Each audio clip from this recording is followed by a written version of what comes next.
उसमें विचार करें। अब मैं आमंत्रित करता हूँ अपने कार्यक्रम के मुख्य अतिथि मास्टर NK सिंह जी को, आए और वो अपने विचार करें।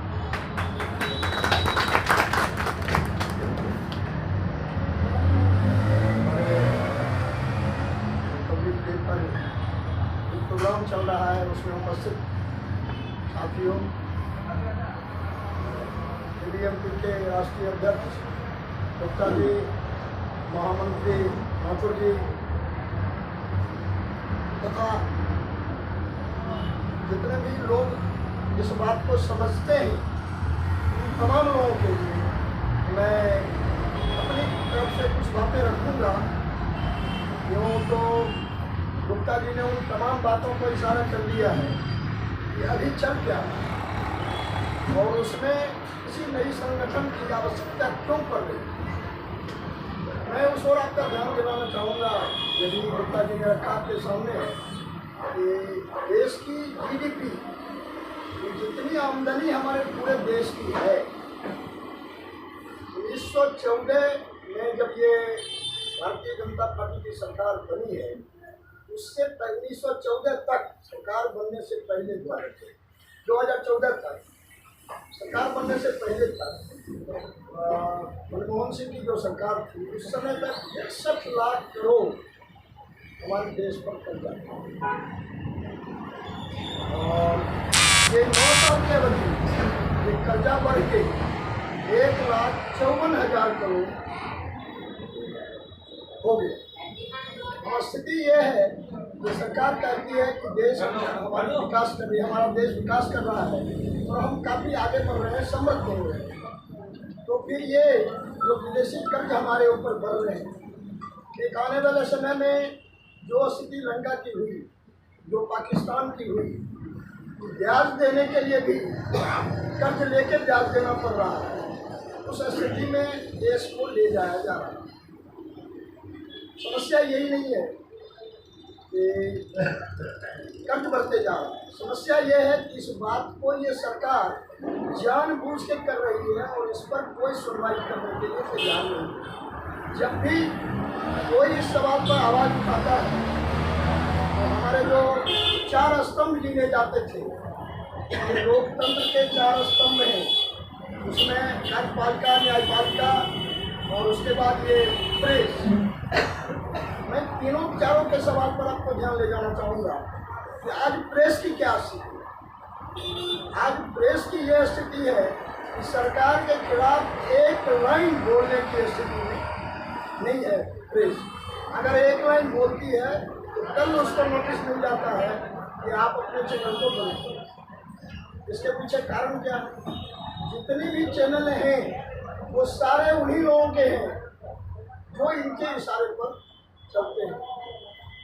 एक चैनल थी, हम तो उसकी सुनते थे, बराबर सुनते थे, NDTV। आज स्थिति NDTV की ये हो गई कि NDTV में एक भी वर्कर पीछे जो जितने भी थे उनके, वो टिक नहीं पा रहे हैं, भाग रहे हैं वहाँ से डाउन लेके, क्योंकि उनकी आदत बनी हुई है सत्य को बोलने की और यहाँ सत्य सुनने के लिए तैयार लोग नहीं हैं। तो प्रेस की हालत एक तरफ ये हुई। अब ये जो जिसको कहते हैं सोशल मीडिया, ये अपनी आवाज़ को धीरे धीरे लोगों के बीच ले जाना चाह रही है। इनके लिए भी एक्शन लागू होगा, में संशोधन करके नया कानून आता, उसमें एक कमेटी बन गई है। ये जो भी सोशल मीडिया पर लोग लिखते हैं उसको वो संसद करेगी, देखेगी कि ये राष्ट्र हित में है या नहीं, इनका जो स्टेटमेंट है या इनका जो वीडियो है वो भारत देश के हित में है क्यों। भारत देश के हित संविधान में नहीं है। संविधान में भारत की हित क्या होगी इसके सबके दायरे तय करती है, लेकिन उस संविधान दायरे को नज़रअंदाज कर ये सरकार अपने काम को आगे बढ़ाती जा रही है। यह कहना कोई अतिशयोक्ति नहीं होगी, ये एक्सट्रीम राइटिस्ट यानी दक्षिण पंथ का अंतिम स्टेज है और वो स्टेज ये है कि सरकार को डिक्टेटरशिप के तरफ ये कदम बढ़ा रही है लगातार। ये हो गई मीडिया की हालत।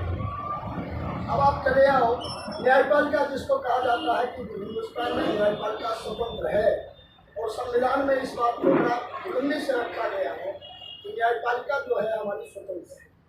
न्यायपालिका किसी के खिलाफ सुन सकती है और उसको उसके खिलाफ निर्देश सकती है।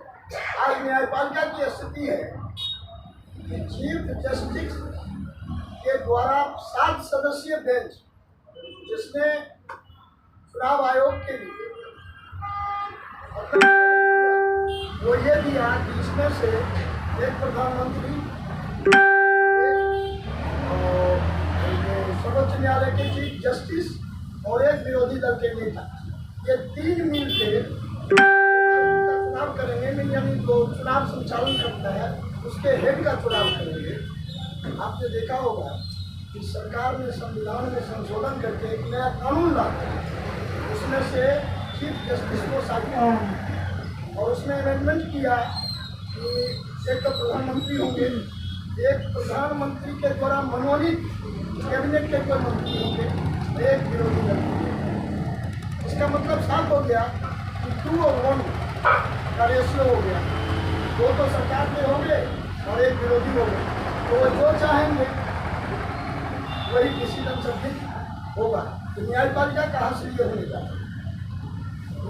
चीफ जस्टिस को ही उससे निकालने में उनकी ताकत है कि आप लोग ये लोकसभा और राज्यसभा में कानून बना के किसी को बदल सकते हैं।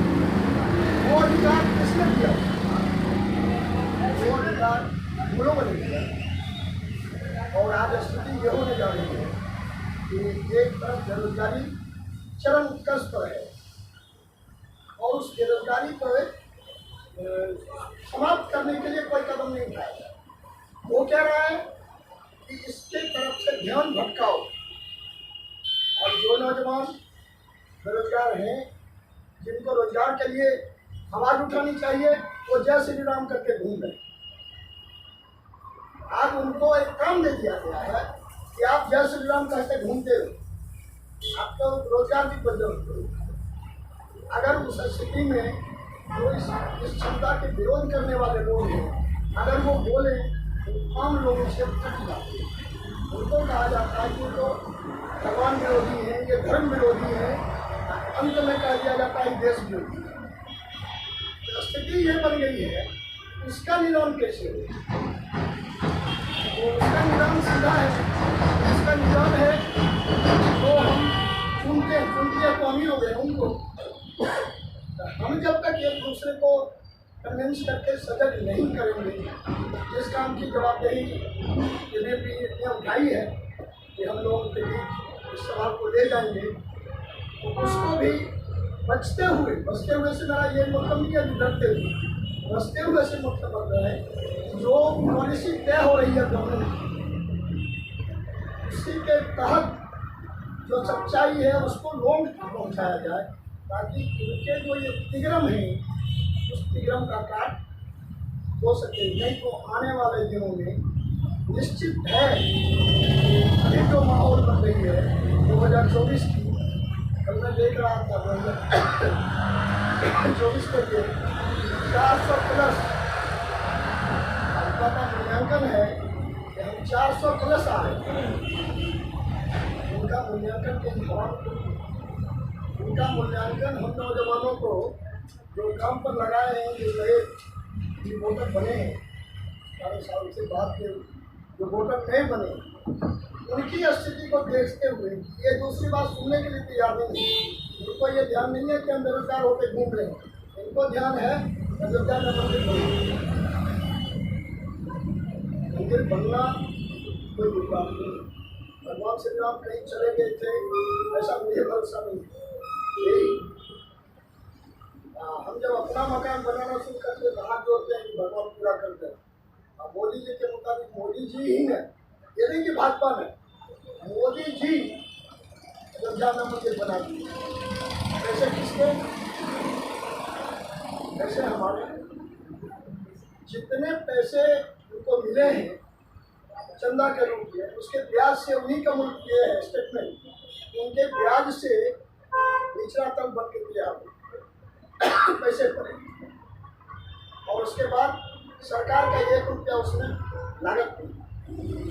लेकिन इस स्थिति को लोगों के मन में यहाँ तक बिठा दिया गया कि नहीं भाई बस ये है, तभी ये संभव है, नहीं तो हिंदुस्तान जो है वो खत्म हो जाए। और आज स्थिति इस बात से सतर्क होने की है, नहीं तो आने वाले समय में 1 मैन पावर वो भी नहीं रहेंगे। ये मंत्री जो है अमित शाह जी, इनको भी नहीं रहने देगा। सिंगल आदमी शासन व्यवस्था को अपने हाथ में, अभी 2 आदमी के हाथ में, अभी राष्ट्रीय अध्यक्ष को नहीं पूछा जाए। आप देखे होंगे कि इसमें जितना भी लोगों का वहाँ बुलाया गया, उसमें अमित शाह जी से लेके नड्डा जी को सबको यहाँ लगा दिया गया, दिल्ली में भजन करो, अकेले हम वहाँ भजन करेंगे। मीडिया का फोकस मेरे ऊपर, साइड जो ये कैमरा फोटो जीबी कहिए इसको, जो आदमी अभी सत्ता में है और उसको बनाने में लगे हुए हैं, इस मानसिकता को चेंज करने के लिए मेहनत की जरूरत है। और निश्चित रूप में मैं तो इस बात के लिए व्यक्त करूँगा कि 3 आदमी बैठ के तय किए थे नया संगठन खड़ा किया जाए और उसमें से इन बातों को बढ़ाया जाए। लेकिन समय अभाव के कारण, गति में मजबूरी के कारण मैं मुखर्जी बन के बोल रहा हूँ, और लोग जो जहाँ हमको काम करना चाहिए वो नहीं करते। प्रयास करूँगा जहाँ तक मेरे से हो सकेगा, लेकिन इसको बढ़ाने की जरूरत है। इसके बिना कोई निदान नहीं है। और यही सच्ची जो ये 26 जनवरी के रिपब्लिक डे मना रहे हैं, उसके मनाने के उद्देश्य पूर्ति का यही एक रास्ता है जिसे करना चाहिए। इनकलाब जिंदाबाद।